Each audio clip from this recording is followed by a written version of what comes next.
Brian Cooley from CNET.com on the set of the new CBS show Person of Interest, which is all about the most amazing kinds of surveillance that can happen to everybody. We sat down with the executive producers, Jonah Nolan and Greg Plageman, to find out how much of this is based in reality and how it came from something the government tried to do, or perhaps is still doing.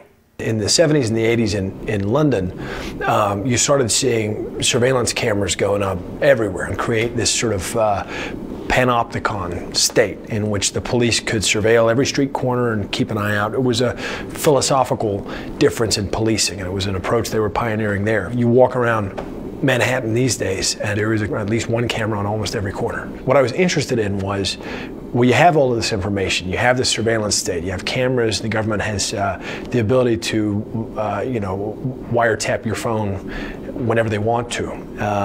What are they doing with all that information? What's Google doing with all that information? And surely that information, we're getting to a point where there are sort of secrets hidden in that information. So it was, to me, the premise of the show is kind of the next question. I was building the government a tool of unimaginable power.